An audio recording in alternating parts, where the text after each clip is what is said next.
Hello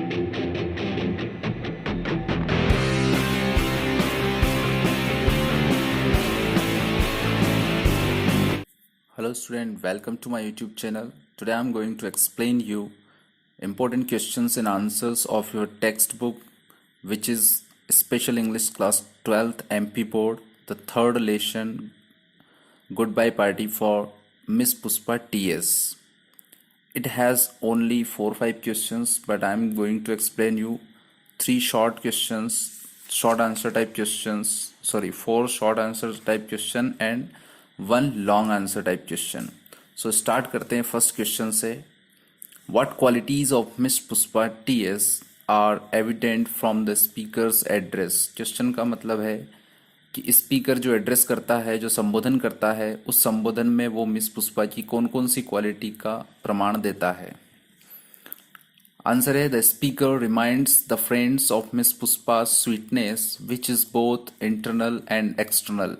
जो speaker है वो याद दिलाता है अपने दोस्तों को जो उस पार्टी में आए हैं कि मिस पुष्पा के अंदर और बाहर मीन्स वो इंटरनली और आउटर किस तरह से वो अच्छी हैं या उसका नेचर स्वीट है. He tells about miss Pushpa's good and amicable nature. वो मिस पुष्पा का अच्छा और एमिकेबल मीन्स फ्रेंडली जो नेचर है उसके बारे में बताता है. वो कहता है she always puts a smiling face without any reason. बिना किसी कारण के भी वो हमेशा स्माइल ही अपने चेहरे पर रखती है. The speaker tells that miss Pushpa belongs to a rich family. Speaker कहता है कि मिस पुष्पा जो है वो एक ऊंचे खानदान से, एक अमीर घर से ताल्लुकात रखती है. Her father was a famous advocate. और उनके पिता जो थे वो एक बहुत ही प्रसिद्ध एडवोकेट यानी कि वकील थे. Further the speaker reveals that she is very popular with both men and women. आगे वो स्पीकर रिवाइज करता है यानी कि याद दिलाता है, ये समअप करता है कि मिस पुष्पा न केवल महिलाओं बल्कि पुरुषों के बीच भी पॉपुलर थी. इन हर प्रेज, और उसकी प्रेज मीन्स उसकी तारीफ में द स्पीकर टेल्स, स्पीकर कहता है कि miss Pushpa is a lady of good nature. कि मिस पुष्पा एक बहुत ही अच्छे व्यक्तित्व की महिला है. She would never say no to the work assigned to her. अगर उनको कोई काम दिया जाए तो उसके लिए वो कभी भी ना नहीं कहती है. शी दिस शोज दैट, और ये सारी बातें ही दिखाती है, बताती है कि she has a good spirit and her readiness to do any work. ये उनकी अच्छाइयों को व्यक्त करती है सारी बातें. ये सारी बातें उनकी अच्छाइयों का प्रमाण है और उनकी रेडीनेस का प्रमाण है. मीन्स हमेशा वो किसी भी काम को करने के लिए तैयार रहती है, उसका एक प्रमाण है ये. नेक्स्ट क्वेश्चन है what was miss Pushpa TS popular with.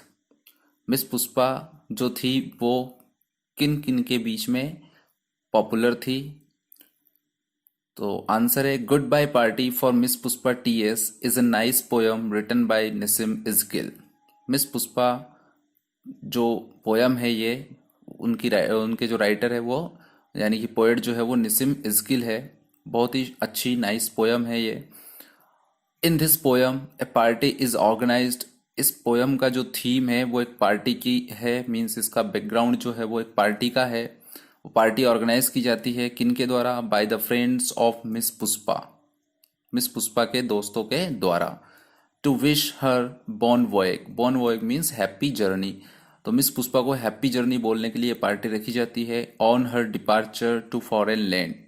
कि वो विदेशी धरती पर या दूसरे देश जा रही है तो उस दूसरे देश जाने के लिए उनको हैप्पी जर्नी बोलने के लिए ये यानी कि एक तरह से विदाई पार्टी रखी जाती है. The speaker of the poem praise miss Pushpa from many ways. और जो स्पीकर है पोयम में वो मिस पुष्पा की कई तरीकों से प्रेज करता है, तारीफ करता है. He tells the main qualities of miss Pushpa. वो मिस पुष्पा की जो मुख्य क्वालिटीज है, अच्छे गुण हैं, उनको व्यक्त करता है, बताता है. Miss Pushpa is a very sweet person. वो कहता है कि मिस पुष्पा बहुत ही अच्छे व्यक्तित्व की महिला है. She always puts a smiling face. और हमेशा उनके चेहरे पर क्या रहती है? स्माइल रहती है. She never says no to any work, वो कभी भी किसी काम को ना नहीं कहती है। He is liked by sorry she is liked by both men and women, वो हमेशा ही हर एक के द्वारा, चाहे वो महिला हो या पुरुष, सभी उसको पसंद करते हैं। Because of her good nature she is popular with both men and women, क्योंकि उनका अच्छे नेचर था और अपने अच्छे नेचर के कारण ही वो महिला और पुरुष दोनों के बीच में फेमस थी, पॉपुलर थी। नेक्स्ट क्वेश्चन है, what does the speaker mention about miss Pushpa doing in the end. Speaker अपनी स्पीच के दौरान मिस पुष्पा को क्या करने को कहता है पोयम के अंत में। आंसर है, इन the poem the speaker addresses the friends of miss Pushpa and reminds them the various qualities of miss Pushpa. तो शुरुआत में जो स्पीकर है वो किनको संबोधित करता है, मिस पुष्पा के दोस्तों को संबोधित करता है और उन्हें रिमाइंड्स याद दिलाता है, जो कई सारी अच्छी क्वालिटीज है, अच्छे गुण है मिस पुष्पा में, उनको गिनवाता है एक एक करके। At the end of the poem, और जब पोयम खत्म होने वाली रहती है तब द स्पीकर कंक्लूड्स, जो स्पीकर है वो कंक्लूजन देता है दैट कि miss Pushpa was always ready to help whenever asked by him और any other colleague. Colleague means होता है साथ काम करने वाले या साथी। तो वो अंत में पोयम में याद दिलाता है कि जब भी वो मिस पुष्पा के पास गया और उनसे किसी काम के लिए बोला तो उन्होंने कभी मना नहीं करी, चाहे वो खुद गया या कोई दूसरे भी उसके पास जाते थे तो वो कभी मना नहीं करती थी। Today, the speaker and the other colleagues have gathered to wish Miss Puspa happy journey.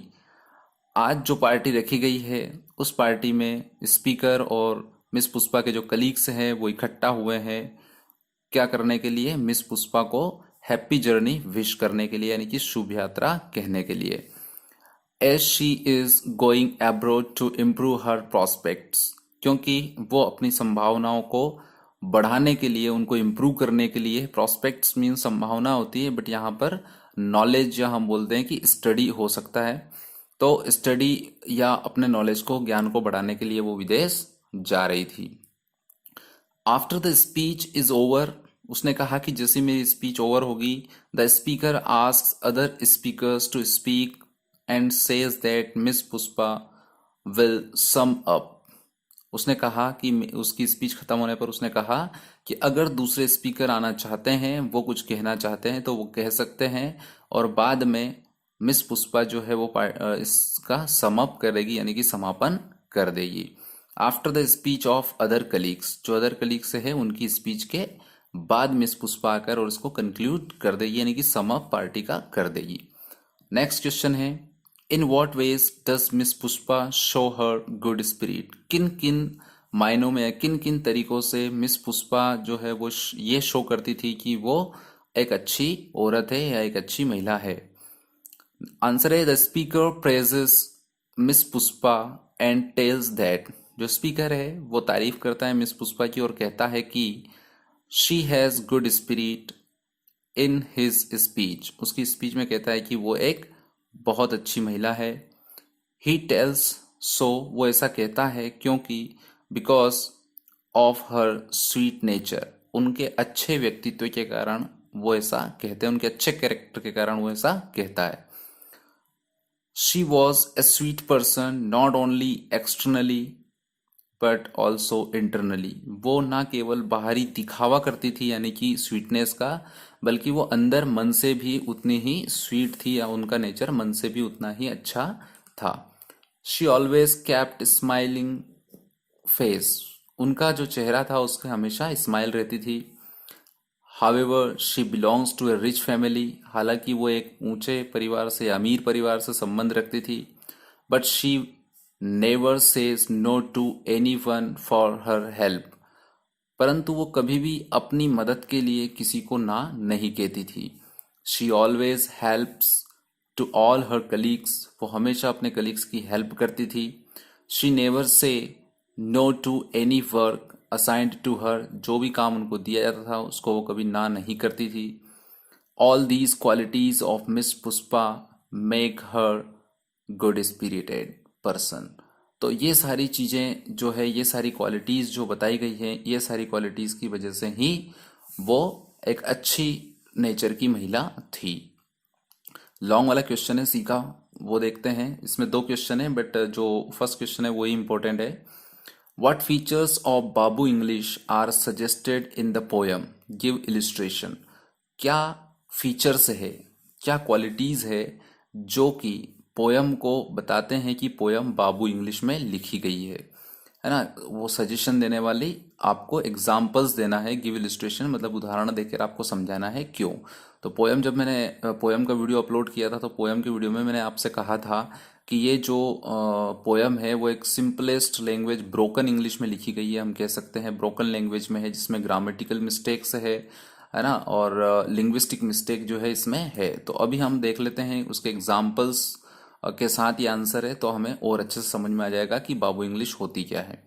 Answer है बाय द पोयम, इस पोयम के द्वारा goodbye party for miss Pushpa T S Nissim Ezekiel satirizes the way in which Indian speak in English। Satire कर रही है means एक व्यंग कर रहा है पोएट जो निसिम इस्कल है, वो ऐसा सटायर कर रहा है कि जो इंडियंस जो थे उस समय के, वो किस तरह की इंग्लिश बोलते थे। This is noticeable in the use of present continuous tense where simple present tense should be the norm. Norm means नियम के अनुसार, जहां पर सिंपल प्रेजेंट टेंस होना चाहिए वहां पर उसने प्रेजेंट कंटिन्यूअस टेंसेस का यूज किया है, जैसा कि मैंने पोयम को आपको एक्सप्लेन किया था तब बताया था। The poet satires certain Indian customs traditions and manners in the poem. इस पोयम में जो पोएट है वो सजेस्ट करता है कि किस तरह से इंडियन कल्चर के अकॉर्डिंग लोग जो है शुभ यात्रा या विदाई करते हैं और विदाई समारोह करते हैं अपने ट्रेडिशन के अकॉर्डिंग, अपने कस्टम, और किस मैनर में वो करते हैं, ये सजेस्ट करता है, बताता है। The speaker stands for every speaker in Indian context. भारतीय परिदृश्य के अकॉर्डिंग या भारतीय परिदृश्य में जो स्पीकर है पोयम का, वो केवल एक अकेला नहीं बल्कि सारे इंडियंस को रिप्रेजेंट करता है। He uses free and broken language to share the views and emotions. अपने व्यूज, अपने दृष्टिकोण और अपनी भावनाओं को व्यक्त करने के लिए वो एकदम फ्री लैंग्वेज और ब्रोकन लैंग्वेज का, यानी कि टूटी फूटी भाषा का उपयोग करता है। फ्री का मतलब हुआ कि जिसमें कोई बंधन ना हो, कैसे वाक्य बन रहे हैं, कैसे सेंटेंसेस का यूज कर रहा है, किस तरह के फ्रेजेस का यूज कर रहा है, ग्रामेटिकल सही है या नहीं, उन सब के बंधन से मुक्त होकर वो खुलकर बोलता है। The speaker uses wrong phrases like, जो वाक्यांश यूज करता है स्पीकर वो गलत है, जैसे कि 2-3 डेज जो उसने यूज किया है, 2-3 डेज ये पोयम में यूज किया है। इंस्टीड इसकी जगह क्या आना चाहिए, 2 और 3 डेज, जबकि करेक्ट जो है वो क्या है, 2 और 3 डेज है, बल्कि वो यूज करता है 2-3 डेज। अनदर एग्जाम्पल इज, दूसरा एग्जाम्पल है with main and women, with main and sorry with main also and ladies also. उसने 2 बार ऑल्सो लगाया है, मेन के साथ भी और लेडीज के साथ भी, तो ये भी एक तरह से गलत लगाया है। The speaker not only speaks wrong phrases but also not using indefinite articles. जो इनडेफिनेट आर्टिकल होता है एन, उनका भी वो सही यूज नहीं करता है। फॉर एग्जाम्पल दिया है कि very high family renowned advocate. ये दोनों ही जिस तरह से उसने यूज किया है, डायरेक्ट यूज किया है कि very high family and renowned advocate, ये 2 फ्रेजेस यूज किए है। There is the absence of the indefinite article a. यहां पर दोनों ही फ्रेसेस में इंडेफिनेट आर्टिकल जो है ए, उसकी एब्सेंस है, वो होना चाहिए था। कैसे होना चाहिए था, आगे है वो। The phrases should be like, जो फ्रेसेस है वो कैसे होना चाहिए था, ए वेरी हाई फैमिली, एक ऊंचे खानदान से। ए रेनोड एडवोकेट, क्योंकि वो रेनोड एडवोकेट तो थे पर वो एक थे, इसलिए सिंगुलर और प्लूरल का वो ध्यान नहीं रखा गया है। द एबो given example show the qualities of an ordinary spoken dialect. Dialect मतलब होती है बोली या भाषा जो बोला जाता है। बाय एनी बाइलिंगुअल, बिलिंगुअल का मतलब होता है जो 2 भाषाओं को बोलता है। तो जिस तरह से ये एग्जाम्पल दिए गए हैं, एग्जाम्पल्स जो है वो क्या शो करते हैं, क्वालिटी शो करते हैं। एक ऑर्डिनरी स्पोकन, जो बिल्कुल आम भाषा होती है स्पोकन की, उसकी क्वालिटी बताता है, जो कि एक बाइलिंगुअल मीन्स एक द्विभाषी व्यक्ति द्वारा बोली जाती है।